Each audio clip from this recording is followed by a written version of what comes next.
Hello, Asim. Hello, everyone. So today we're going to talk about accessibility of healthcare and the economic side of that. Can you please introduce yourself? I'm a year 12 student who studies economics for my A-level subject, and I am in the OhMyEcon team. That's great, thank you. My name is Amina. I am a biology and economics student for A-level, and I am also part of the OhMyEcon and Biomed Societies at Haileybury, Almaty. Our topic today is the economics of healthcare access. Aisulu, what do you think are the economic impacts of healthcare access? The economic impacts of healthcare access are substantial and wide-ranging. For example, here are some examples of the key ways in which healthcare access can influence an economy. First of all, I think productivity and labor force participation is a huge key role. Adequate healthcare access ensures a healthy and productive workforce. When individuals have access to timely medical care, they are less likely to be absent from work due to illness. Second factor could be a reduction in lost productivity due to illness. Improved access to healthcare can lead to early detection and treatment of illnesses. This can prevent more severe health issues, reducing the number of sick days taken by employees and thereby boosting overall productivity. And the third thing, I think economic growth and innovation. A healthy population is a more productive one. When people have access to healthcare, they're more likely to pursue education, start businesses, and engage in entrepreneurial activities. This can drive economic growth and innovation.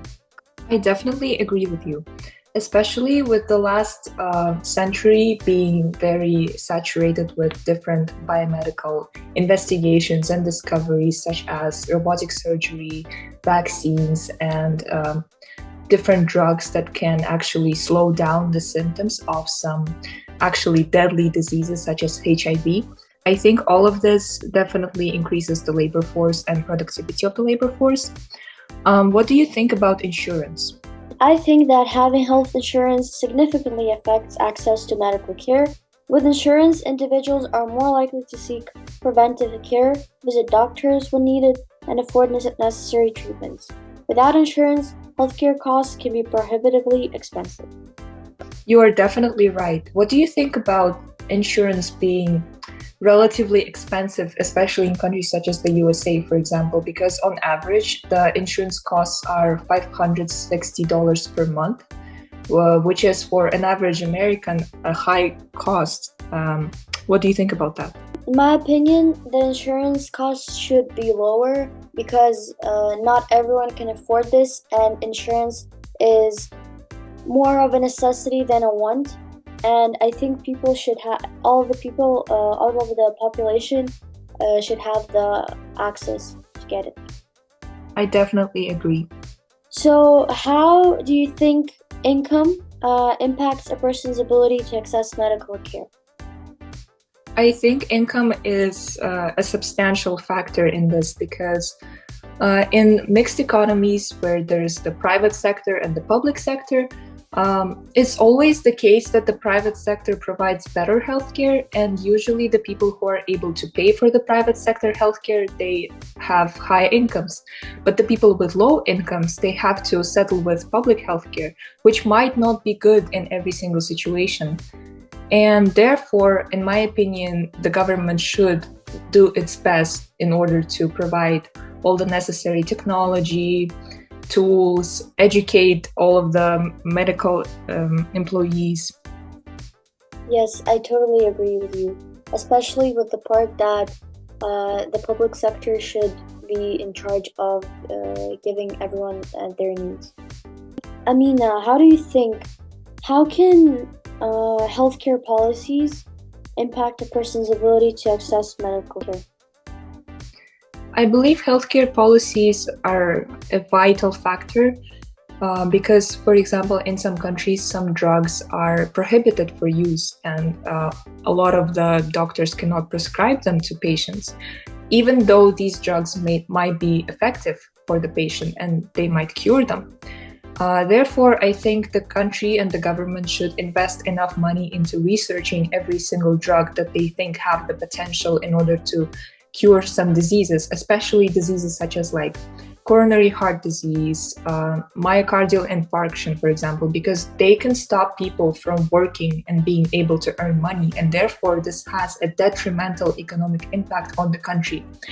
And this is always a better investment than anything else, in my opinion. Yes, I totally agree with you on your points. What do you think are some impacts of a person's inability to access medical care? First of all, I think the inability to access medical care can have significant and far-reaching impacts on an individual's life. For example, worsening health conditions. Without timely medical care, health conditions can worsen. What might have been a manageable or curable condition can become more severe, leading to complications and suffering. Second of all, I think there would be increased mortality rates because lack of access to healthcare can result in preventable deaths. Individuals with serious illnesses or injuries may not receive the life-saving treatments or interventions they need. And third, I think that it's actually reduced quality of life. Health problems left untreated can reduce an individual's quality of life. Chronic pain, disability, and discomfort can become a daily struggle, impacting the physical and mental well-being. That is definitely true. In exactly which areas of the healthcare sector do you think the government should invest in the most? I think the government should invest more in research because there are many incurable diseases which to this day we can't really cure and we don't have answers. So I think research is the most important right now. And of course, the big sicknesses, for example, cancer and huge diseases like that should be spent on a lot because the inventory and the machines to cure this or to try to cure this are really expensive. Yes, I agree, especially the chemical therapy or even the surgeries involved in removing the tumor out of the human's body, and the fact that the risk of this tumor returning again and the cancer spreading out in the body again, it's extremely scary and it's a very high opportunity cost in my opinion. So I definitely agree that it's better to invest into research to find some better ways. For example, recently I've heard that a lot of governments and hospitals are investing into curing cancer actually from the starting point, from the DNA sequence. And I genuinely hope that they will find something. Amina, do you think our healthcare system around the world is at its best right now, or do you think there's still a lot more to improve? In my opinion, there is a lot more to improve. For example, there is data saying that 31% of all the disease-generated deaths in the world is due to coronary heart disease. And this therefore shows that coronary heart disease is not being cured very effectively at all. Also, to add to that, there are new diseases evolving and mutating all the time. For example, the COVID-19 virus, who knows how it will mutate later? Who knows how all the bacteria will mutate later? What if they develop immunity to all the antibiotics, which is actually happening right now? Therefore, I definitely believe that research and further investment is needed in order to support the healthcare systems, because we cannot name any disease that is fully cured except for diseases that have been there since like the 17th century, such as Hispanic flu or smallpox. These diseases definitely do not exist in today's time. However, who knows if they will return? Who knows if there will be even worse diseases? And also even the diseases that we have right now, such as cancer and HIV, They are all extremely dangerous diseases, and every single human being has the right to be cured of them. And every single economy needs the strong labor force that will not take any sick days, any vacations in order to heal themselves. Yes, I definitely agree with you. I think there's still a lot more to improve in our healthcare system because even with our technology and the level of education, I think there's still a lot to find out. What economic factors do you think influence the quality of healthcare provided? So there are several economic factors that significantly influence the quality of healthcare within a given system. So first of all, I think healthcare expenditure is really important because the amount of resources allocated to healthcare, including funding for hospitals, medical equipment, technology, staff training, can directly impact the quality of care provided, as well as access to resources and technology. I think adequate funding allows healthcare facilities to invest in state-of-the-art medical equipment, technology, and facilities. This can enhance diagnostic capabilities and treatment options, ultimately leading to higher quality care. And also, I think workforce availability and training is super important because economic resources are necessary to attract and retain skilled healthcare professionals. Well compensated and well trained staff are more likely to deliver high quality care. That is definitely true. Do you think funding the education of medical professionals is helpful towards the healthcare system? I think funding the training is super important too because by training the staff, the workers are becoming more educated on and more experienced, increasing their human capital. And obviously, if the doctors are well trained and they know what they're doing, then it's better for the whole country and the whole world because people are being cured by professionals. I agree. To build on that, do you think it is better to have paid healthcare and therefore the professionals will receive more money for their work and they will probably be more advanced in their skill of medical provision? Or do you think it's better to have healthcare provided by the government? I think it depends on what healthcare things we're talking about and what medicine we're talking about because there are some necessities, for example, pads for women, which should cost less, in my opinion. But I don't think that the government should provide everything to the people because I think each job should get its income, and the doctors also have a lot of education spent from their lifetime, and I think that they deserve a higher income, which will then benefit the patients because the doctors are more advanced. Yes, I agree, especially for doctors, because, for example, in the US, if they finish their education in the US, they've probably had a ton of student loans. They've probably spent more than 10 years educating themselves and training and all that stress. So I definitely think that for them to work better and actually want to improve in their job, they have to be paid enough. And do you agree that when healthcare is provided by the government and is underfunded, the value of the healthcare provided decreases? In my opinion, I think there's some truth to that because I'm personally living in Kazakhstan and we have this same problem here because we don't have a lot of medicine which could have saved lives. For example, there's not a lot of medicine that you can buy, for example, in Dubai, but you can't buy in Kazakhstan. And I think this is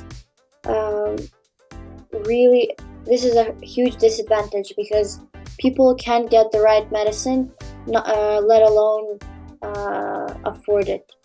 And I think mixed economy should be used in this particular scenario because if only public sector, if only the public sector provides for the healthcare system, then I think it will always be underprovided.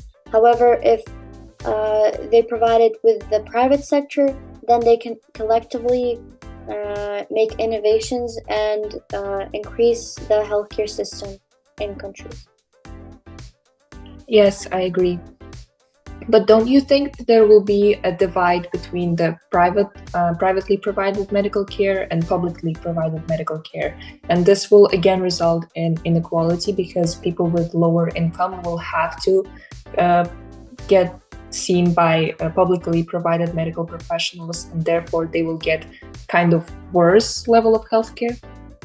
I think this won't happen because if the private sector brings in more medicine, which the public sector couldn't afford or either access, then it's afford or either access, then it's still better, even if the prices are higher, because if the private sector medicine wouldn't exist, then the medicine wouldn't be provided in healthcare centers. That's a great point, actually. How do you think technology impacts healthcare? In my opinion, technology is one of the most important and vital factors of the healthcare industry. For example, MRI machines haven't been there for that long, actually. I know people who knew times when MRI machines weren't even there. And in today's world, MRI machines are a vital technology equipment for detection of any ruptures, hemorrhages, tumors, and many other complications in the human body. And this is just a great example of how important technology can be. Also, there is a new emerging industry called robotic surgery or robotic assisted surgery. And this is where a surgeon sits in front of a console and manipulates all of the movements, and then distantly, a few meters away, a robot is actually performing the surgery for the surgeon. And this actually reduces the risk of bleeding and ruptures and surgical mistakes. So therefore, the surgeon also has a lot of space to move in. They have all the and they can also see the field of the surgery happening in 3D cameras. It's actually a miracle, I think. And this kind of surgery, it reduces the patient's time in the hospital. They recover very fast. They don't have any bruises or scabs from the surgery. There are very minor cuts. So yeah, therefore I think technology is actually a miracle for the healthcare industry. Oh my god, Amina, I actually didn't know about this. It's so fascinating and shocking of what technology we have nowadays. And yeah, I totally agree with you. I think technology makes it easier for hospitals and doctors to make their job faster. So it is common knowledge that, for example, surgeries needed for curing the coronary heart disease, for example, putting in a stent, are very expensive. So, except being a strain on the low-income people, do you think there are any positives of surgeries being expensive? While high surgical costs are generally seen as a challenge and a disadvantage, there are still some positives, I think. For example, there is an incentive for innovation. High surgical costs can incentivize medical researchers and professionals to develop more efficient, less invasive, and cost-effective surgical techniques and technologies. The need to reduce costs can drive innovation in the field of surgery.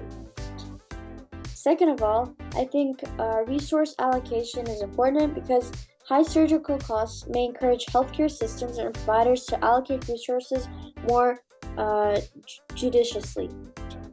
This can lead to prioritizing surgeries based on medical necessity, potentially reducing unnecessary procedures. And I think quality assurance is quite big because higher costs can sometimes be associated with higher quality care. Surgeons and facilities charging more may provide superior services, including access to experienced surgeons, advanced technology, and better post-operative care.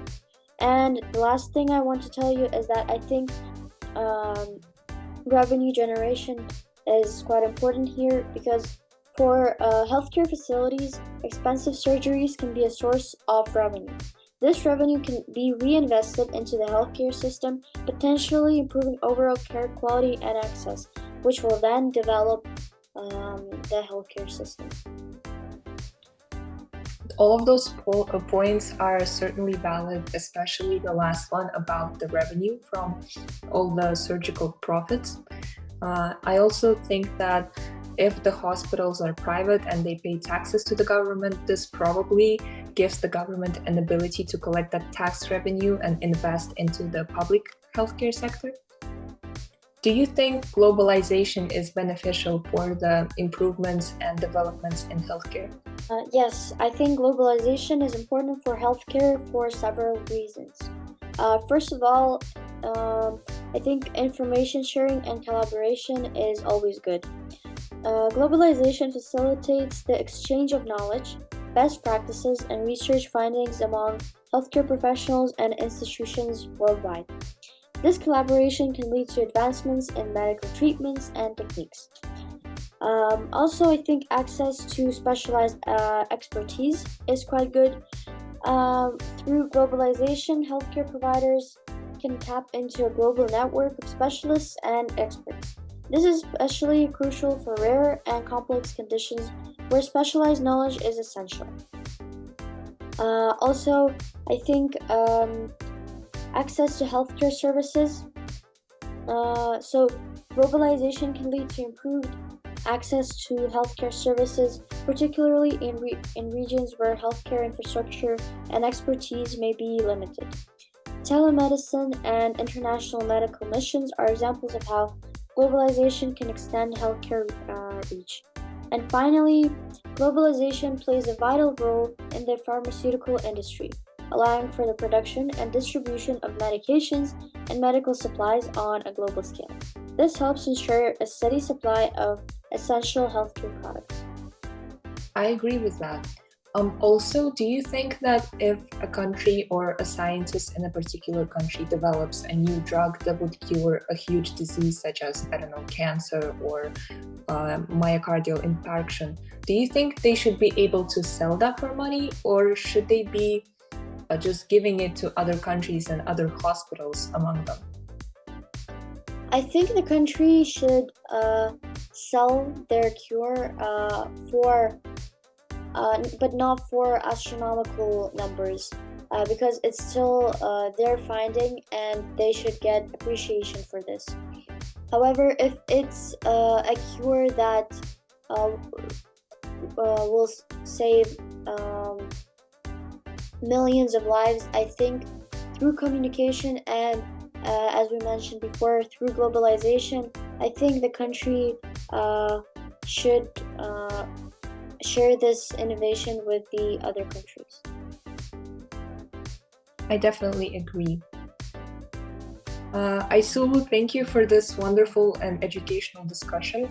I think the agreement that we came onto is that healthcare should be provided by both the private and the public sector, because the public sector provides merit and unprovided healthcare, and the private sector actually has all the funding for research and development, investigations, which can actually help the public sector to develop even more. We also agreed on the fact that even though some surgeries are expensive, there are some benefits to that, such as tax revenue and revenue for the private sector. We also agreed on the fact that technology is a significant factor in the healthcare industry. And to conclude that, we did agree on the fact that insurance is much better than just paid healthcare because it reduces some of the hidden costs. However, we definitely said that insurance must be lower. Yes, thank you for this conversation. I found it really interesting to discuss this topic because I haven't really discussed this with anyone, and I think this widened my knowledge on healthcare and how it's linked to economics. I am glad to hear that. Goodbye, Sue. Goodbye, everyone.